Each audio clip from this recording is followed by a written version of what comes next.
was 22 years old, sitting at my desk for the 12th hour in a row, and I remember thinking, this can't be what life is. My hips ached, my knees would lock when I stood up, and the worst part, I actually believed there was nothing I could do about it. I was 22. I thought this was just me now.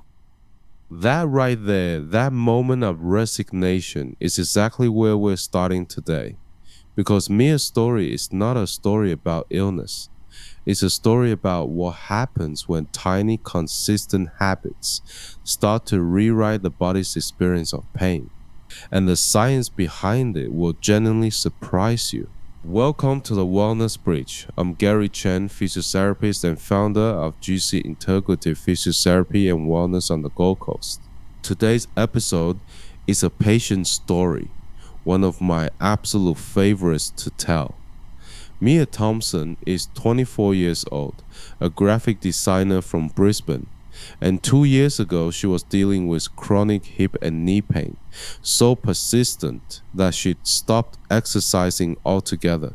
What she did next, step by tiny step, is something I think every single one of you needs to hear. Mia, welcome to the show. Thanks for having me, Gary. I'm a bit nervous, to be honest. I've never really talked about this publicly before. You were going to be brilliant. Let's just start at the beginning. Take me back to when things got bad. So I graduated from design school at 21 and went straight into a full-time studio role, which sounds great, and it was, except suddenly I was sitting at a computer for 9, 10, sometimes 12 hours a day. And within about 3 months, I started noticing this deep ache in both my hips. Not sharp, just constant, like someone had poured concrete in there overnight. And did you know at the time what was causing it? I had no idea. I went to my GP first, and he said it was probably muscle tightness from inactivity. He gave me a pamphlet with some stretches. I did them once. Which is actually incredibly common. And I want to name what was happening physiologically, because it helps make sense of what came next. We now have really solid research confirming that prolonged sitting, full days of sedentary behavior, is independently associated with increased risk for low back, hip, and knee pain. A 2024 systematic review and meta-analysis found that sedentary time significantly increases both the onset and persistence of musculoskeletal pain. It's not just stiffness from inactivity, there are actual inflammatory and neurological changes happening. I didn't know that. I genuinely thought I was just being a bit weak. And that's a really important thing to name, because the story we tell ourselves about our pain shapes everything that comes next. So what happened when the pamphlet didn't work? I kind of spiraled. I stopped doing any exercise at all because I thought, if gentle stretches aren't helping, surely anything harder will make it worse. So I just stopped, and the pain got worse, which made me move even less. I can see now that I was just locked in this loop. That loop has a clinical name, the pain inactivity cycle. Pain leads to fear of movement, which leads to less activity, which leads to deconditioning, which leads to more pain. Research shows that people with chronic pain exercise significantly less than people without pain, particularly when it comes to regular, consistent movement. And ironically, that withdrawal is often the biggest driver of the pain becoming chronic. I eventually got to a physio at about the 22-month mark. I'd had this pain for almost 2 years, and I think I expected to be told to rest more or get some sort of scan.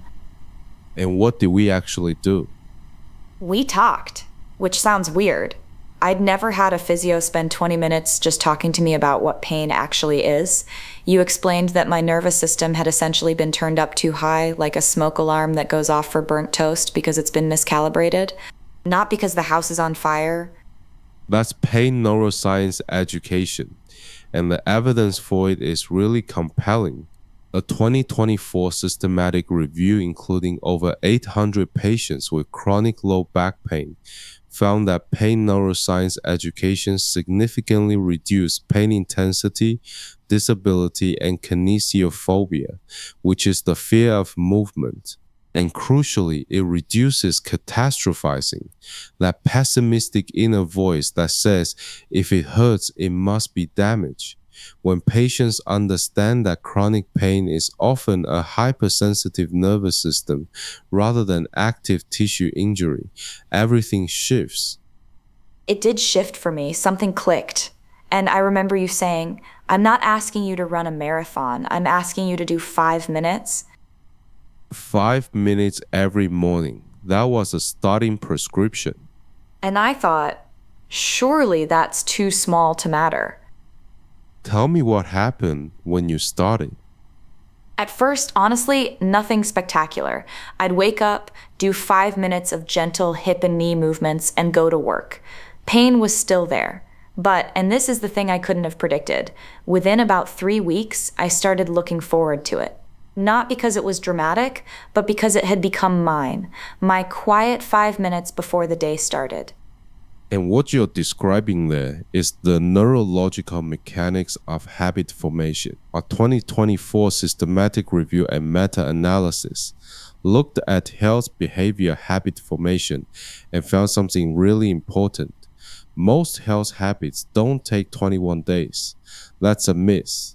The actual range is 18 days to over 300 days, with an average closer to 2 to 5 months. But, and this is the key, automaticity can begin building very early. The body starts reducing the cognitive load of a behavior before the habit is fully formed. So your brain was literally changing its wiring within those first few weeks. So that doesn't feel like an effort anymore thing. That's real? That is the neuroscience. Habit formation is neuroplasticity in action. When a behavior becomes automatic, when it no longer requires conscious decision making, it means the neural pathway has been reinforced enough to run on lower cognitive load. That's why a good movement habit feels easier over time, not harder. I want to bring in something here that I find genuinely beautiful about this story. In Taoist philosophy, which is very close to my own personal practice, there's a concept called Wu Wei. It's often translated as effortless action or actionless action. The idea is that the most powerful things in nature aren't the things that force and strain. They're the things that flow consistently. Without resistance, water doesn't carve a canyon in a day. It just keeps moving. And that's what the tiny habits became? Exactly. And there is research on this, a sports science study exploring Wu Wei in the context of peak performance found that implicit movement learning and habitual automaticity produce the same mental state as Wu Wei, effortless engagement with the task. When your morning movement became automatic, you weren't fighting yourself anymore, you were flowing. Western behavioral science and ancient Taoist philosophy are describing the same phenomenon from different directions. That makes me feel a lot better about the days when I just do my 5 minutes and nothing else. I used to feel guilty, like I wasn't doing enough. That guilt is the enemy of consistency. And the research backs this up completely. A 2025 micro-randomized trial, the Habit Walk study, found that physical activity habit formation is strongly driven by affective enjoyment. In other words, whether you feel good during and after the activity, small, manageable doses that end with a sense of completion are more powerful habit builders than difficult sessions that end in exhaustion and dread. Let's make this concrete, because I know there are people listening right now who are exactly where Mia was 2 years ago. Here are 3 things to start this week. First, start smaller than feels meaningful. The research is consistent. Short sessions of 15 to 30 minutes 3 times a week produce statistically significant pain reduction. But to get there, you have to start somewhere. 5 minutes is a real starting point. not a placeholder for the future real workout. It is the workout for now. I want to add to that, the 5 minutes was the whole point. It wasn't a warm-up. It was the threshold. Get over the threshold every day, even if it's tiny, because crossing it keeps the habit alive. That's perfectly said. The second takeaway: link your movement to the same time and place every day. The 2024 Habit Formation meta-analysis found that contextual consistency, same location, same time, same trigger, is one of the strongest predictors of habit automaticity. Morning tends to produce stronger habits than evening because the contextual cues are more consistent, fewer variables to compete with. For me, it was before coffee. That became my cue. Movement, then coffee. I'd never skip coffee, so I never skipped movement. Perfect habit stacking. That is exactly the strategy. And the third takeaway, and this one comes from the Pain Neuroscience Education evidence. Understand what your pain is telling you. Chronic joint pain in someone your age, with no structural pathology, is almost always the nervous system turned up too loud. Pain is real, I'm not dismissing it, but it is not always a signal that tissue is being damaged. Understanding that distinction, genuinely understanding it, is one of the most powerful things that can happen in recovery. It changed everything for me because once I understood that movement wasn't dangerous, that my body wasn't fragile, I stopped treating myself like I was made of glass. Mere 2 years later, where are you now? I'm really good. Pain is a 1 or a 2 most days, down from a 7 or 8 at my worst. I do 30 minutes of movement most mornings now. Some days it's Tai Chi, some days it's a walk, some days it's just stretching. But the daily habit is completely automatic. I genuinely don't think about it. It's just what I do.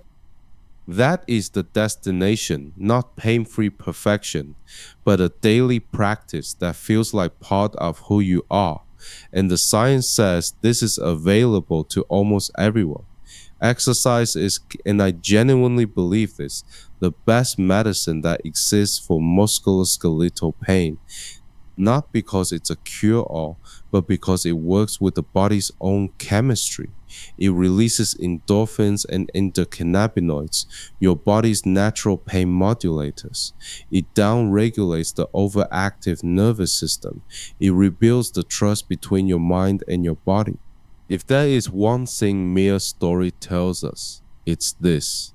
The most powerful intervention isn't the one that's hardest, it's the one you actually do. Every day, in tiny, consistent doses. Water doesn't carve a canyon because it pushes hard. It carves it because it keeps moving. Mia, thank you so much for sharing your story today. You're going to help someone out there make that first 5-minute decision.